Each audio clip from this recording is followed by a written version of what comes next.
Hola hermanos y bienvenidos nuevamente al estudio de la palabra de Dios. En esta lección seguiremos adelante con nuestro estudio en el libro de Génesis.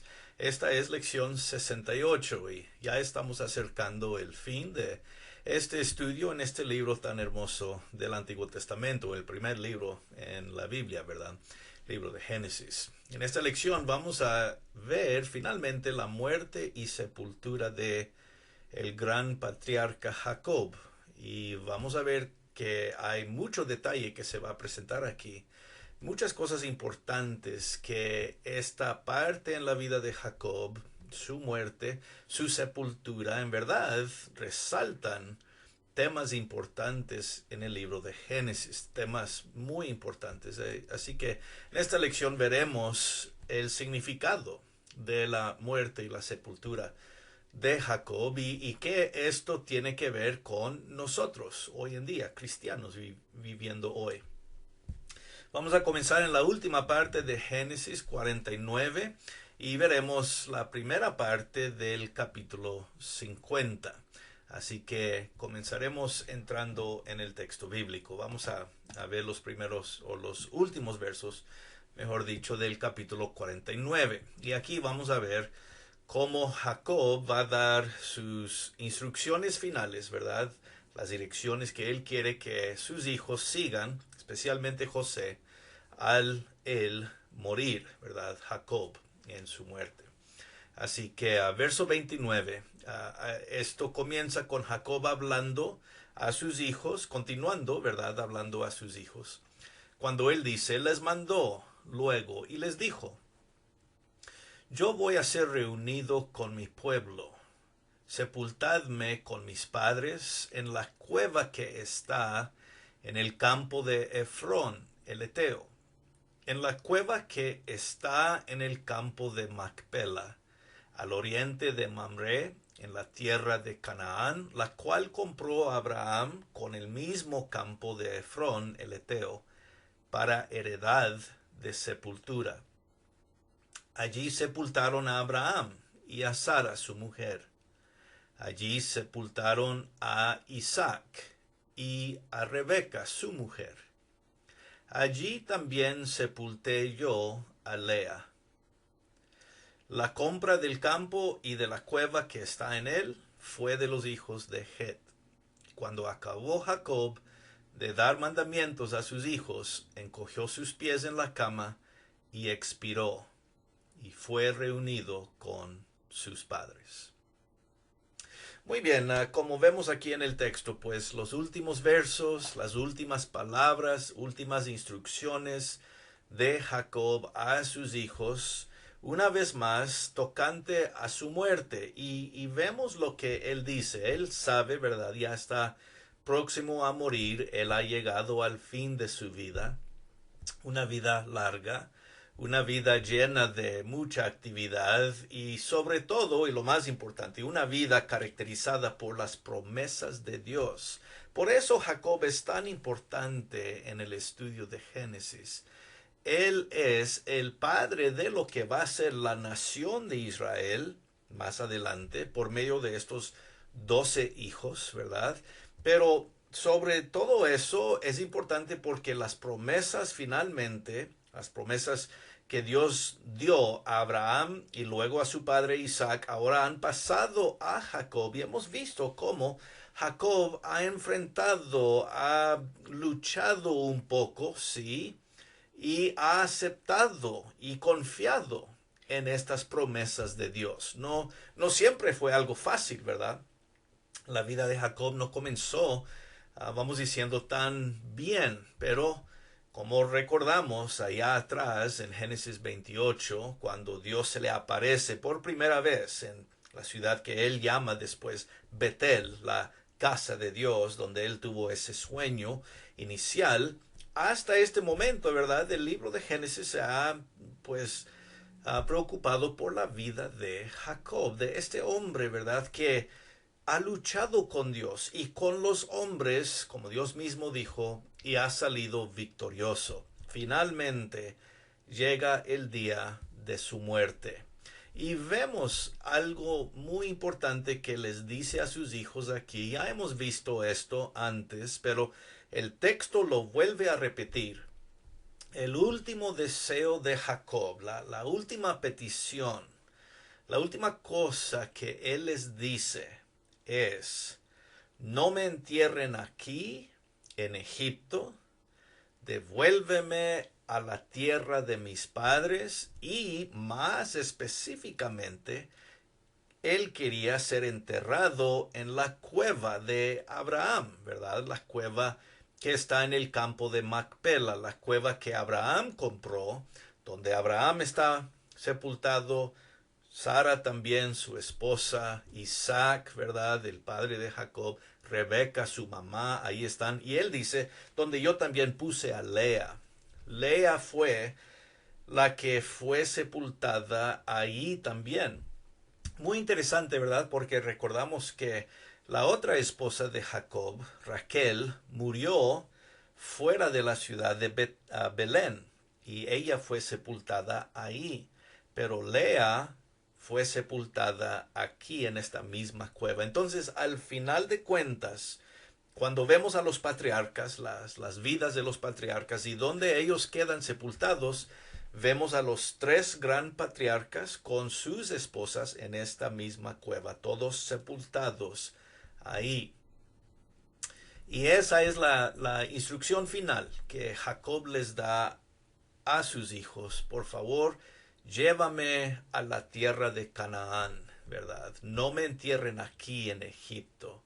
Y con esta petición, con esta última dirección de Jacob, él está afirmando esta verdad que es tan importante en la vida de Jacob. El deseo de ser enterrado en Canaán, y en especial en esta cueva que él menciona de Abraham.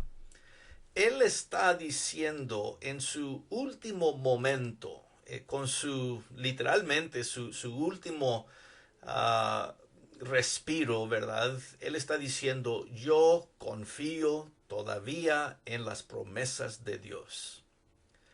Él sabe que Dios en algún día va a actuar según sus promesas de darle la tierra a sus hijos, como Dios había dicho. Entonces, cuando Jacob dice aquí: entiérrame allá en esa tierra prometida, él está en verdad enfatizando todavía su confianza en que las promesas de Dios, especialmente el dar la tierra a sus hijos, esa promesa Dios la va a cumplir en algún día en el futuro, aunque él no lo va a ver con sus propios ojos. Él está muriendo aquí, pero su esperanza sobrepasa su vida. Y esto es muy importante en la vida de Jacob, ¿no? Dios le había prometido, pero no había recibido toda la tierra así como Dios va a hacer más adelante en el futuro. Así que Jacob confía todavía, todos estos días, todos estos años. Su confianza en las promesas de Dios es firme hasta este último momento de su vida. Así debe caracterizarnos a nosotros nuestra fe en las promesas de Dios, ¿que no? Por toda nuestra vida, hasta el día en que llegamos a morir, todavía estamos confiando en las palabras y las promesas de Dios. Esto es muy importante en la vida de Jacob. Bueno, y como dice aquí el verso 33, finalmente sí, él murió y fue reunido con sus padres. Esta es una forma en la Biblia que se habla cuando una persona muere, ¿verdad? Es reunida con sus padres, con su familia que han muerto antes de ellos. En esta forma, ¿verdad? Se ve un fin muy hermoso a la vida de Jacob. Muy bien, pues cuando esto sucede, claro, el capítulo 50, el último capítulo de Génesis, comienza con el tiempo de lamentación por la muerte de Jacob. El verso 1 del capítulo 50 así comienza de la siguiente forma. Dice: entonces se echó José sobre el rostro de su padre y lloró sobre él. y lo besó. Y mandó José a sus siervos, los médicos, que embalsamasen a su padre, y los médicos embalsamaron a Israel. Le cumplieron 40 días, porque así cumplían los días de los embalsamados. Y lloraron los egipcios 70 días. Pasados los días de su luto, habló José a los de la casa de Faraón, diciendo: Si he hallado ahora gracia en vuestros ojos, os ruego que habléis en oídos de Faraón, diciéndole: Mi padre me hizo jurar, diciendo: He aquí que yo voy a morir. En el sepulcro que cavé para mí en la tierra de Canaán, allí me sepultarás. Ruego pues que vaya yo ahora y sepulte a mi padre, y volveré. Bueno, entonces, llegando aquí al verso 5, vemos, claro, la muerte de Jacob es un tiempo de gran lamentación, obviamente, para José, su hijo, y los otros hermanos también. Todos ellos lamentan la muerte de su padre, con buena razón. Pero vemos que también se nos va a decir aquí que los mismos egipcios van a lamentar la muerte de Jacob. Qué interesante, ¿no? Él, Jacob, no es de los egipcios, sin embargo, ¿verdad? Los egipcios, en respecto a José y la alta posición que él tiene, ellos lamentan también. Y dice que lloraron los egipcios 70 días. Es un buen periodo de tiempo. Lo embalsamaron a Israel, dice el verso 2, claro, a Jacob, aquí usando su nombre formal, Israel. Qué interesante, ¿verdad? No solamente ellos le lloran a Jacob, pero también le pagan el respeto de embalsamarlo, como José les dice, ¿verdad? Lo cual solo se hacía a oficiales altos. No todos fueron embalsamados, pero aquí este honor se le da a Jacob por medio de las palabras de José, ¿verdad? Entonces no solamente va a recibir, vamos a diciendo, una sepultura normal, pero va a recibir una sepultura casi, vamos diciendo, de un rey, ¿verdad? Con tanta importancia y dignidad que le prestan al cuerpo de Jacob. Bueno, luego de este tiempo, ¿verdad? Lo embalsamaron. Este proceso se llevó 40 días, ¿verdad?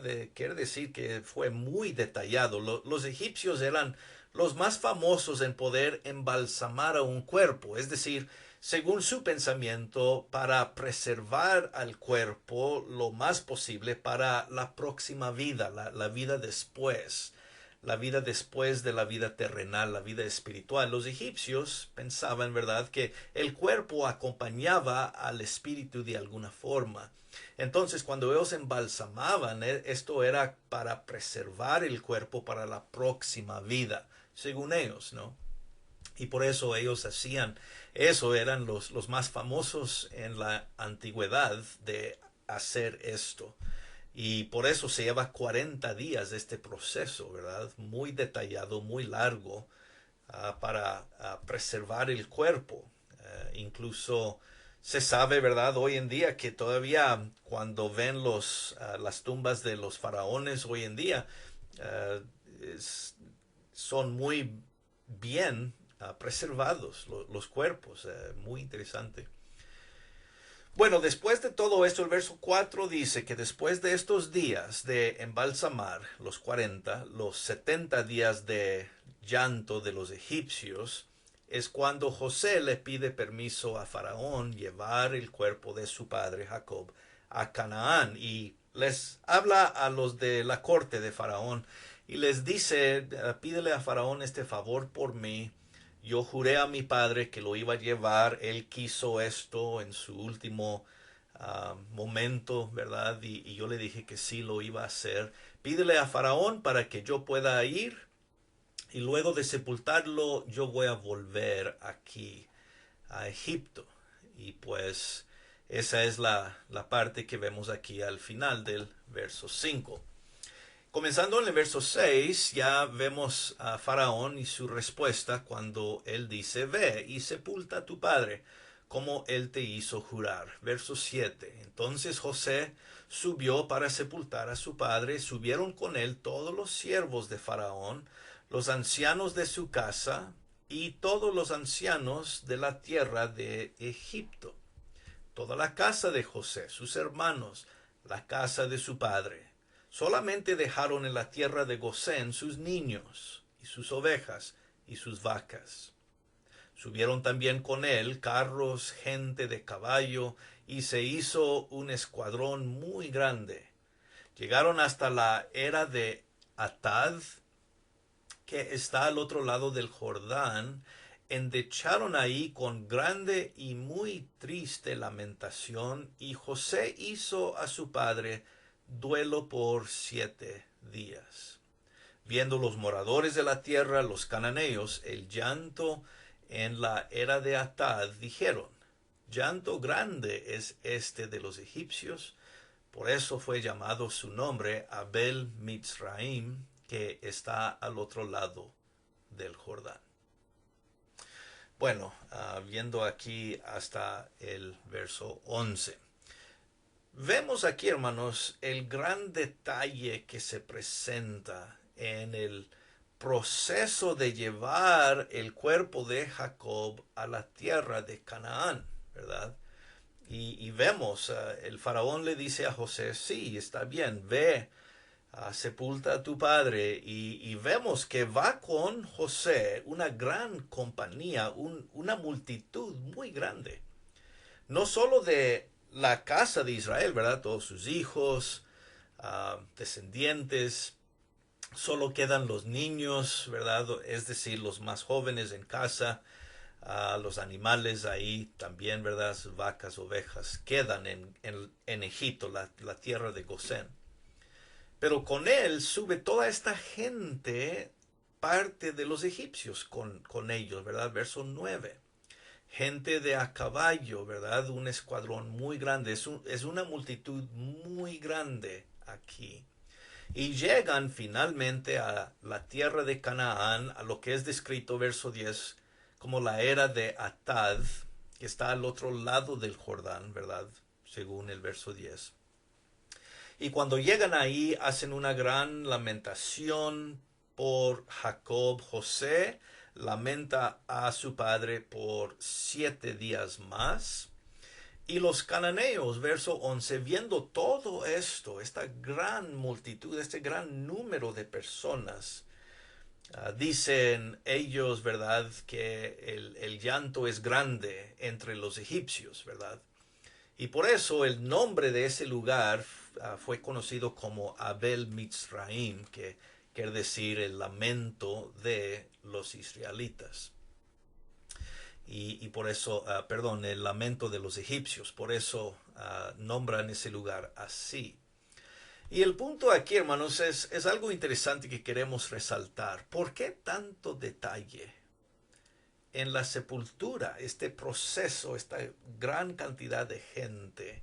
¿Por qué tanto énfasis en todo este movimiento para sepultar a Jacob? En textos pasados hemos visto, aun cuando Abraham murió, pues se murió y luego lo sepultaron. Y lo mismo con su padre, el padre de Jacob, Isaac. Pero aquí con la muerte de Jacob es una gran cosa. Obviamente, ¿verdad? Por la posición de José. Pero hay más que eso aquí que es importante. Se ve que este gran grupo de personas salen de Egipto y llegan a la tierra de Canaán. Creo que esto describe un poco lo que va a ser en el futuro, cuando Israel sale de esclavitud en Egipto y vuelve a la tierra, ¿verdad? van a ir algunos egipcios con ellos, dice el libro de Éxodo, y otras personas de otras naciones van a ir con ellos, ¿verdad?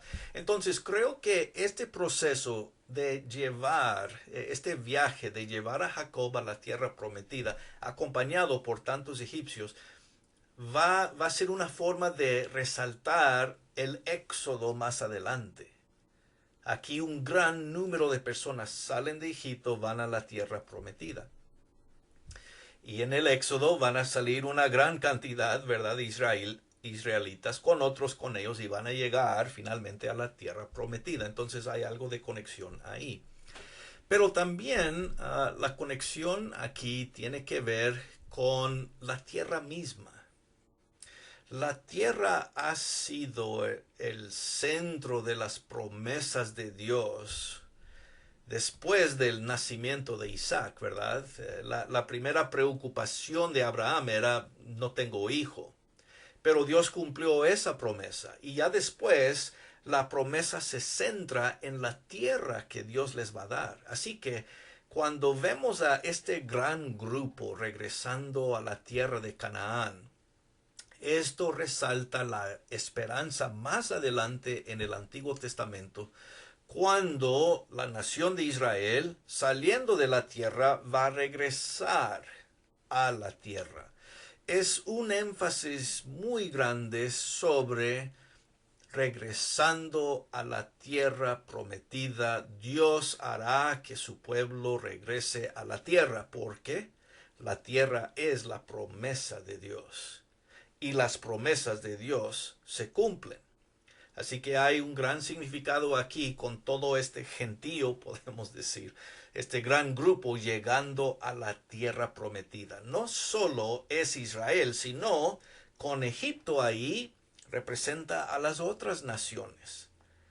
En los profetas siempre hay este pensamiento que las naciones van a llegar a la tierra, a Jerusalén, para encontrarse con Dios. Y aquí vemos algo de eso, como un símbolo de esa verdad que se va a ver en el futuro. Bueno, de todas formas, mucha gente llegando ahí. Qué interesante, ¿no? Bueno, cuando vemos toda esta parte del capítulo 49 al 50, ¿qué es lo que estamos enfatizando aquí? Bueno, ¿qué es lo que queremos ver para nosotros? Cuando vemos a Jacob y su vida, demuestra este primer punto que estamos mencionando aquí. Nuestra esperanza debe ser como ha sido la esperanza de Jacob todos los días de su vida.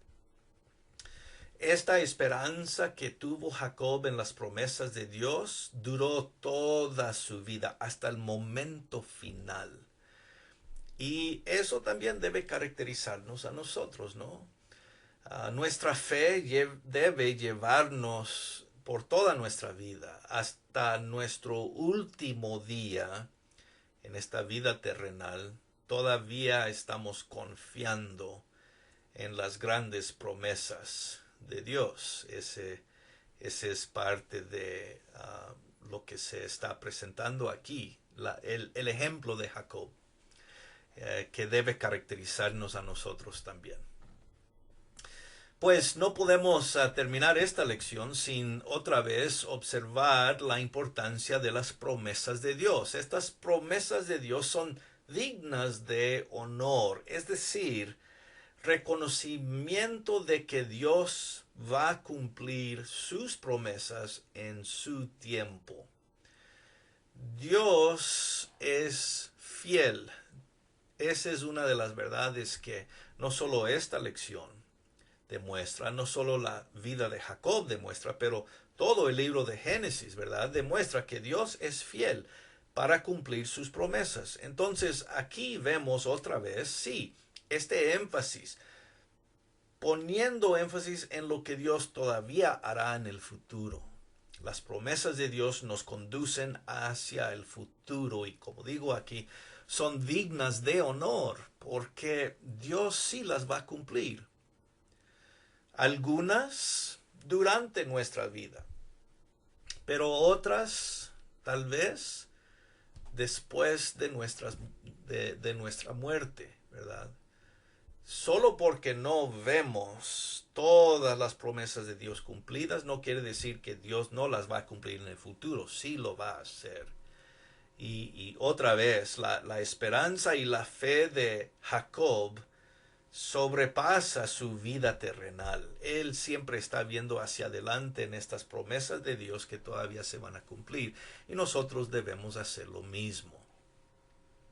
Y finalmente aquí, como digo, nuestra fidelidad a Dios, es decir, nuestra obediencia, demuestra nuestra confianza en esas promesas.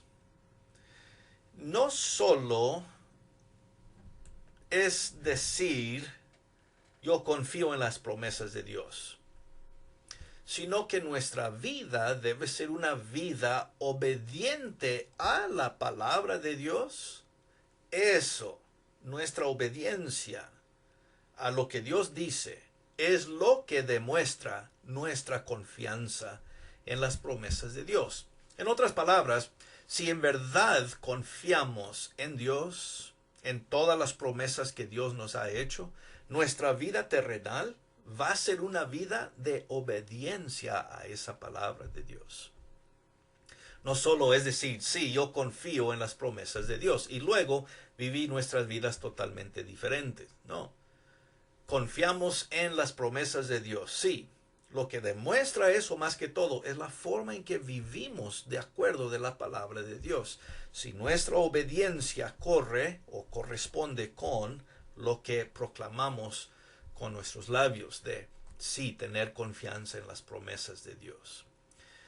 Si nuestra vida está de acuerdo con esa confianza, va a ser una vida obediente a las palabras de Dios. Como hemos visto, sí, en la vida de Jacob, en la vida de José, en la vida de Judá y los demás, y siempre estaremos viendo, ¿verdad?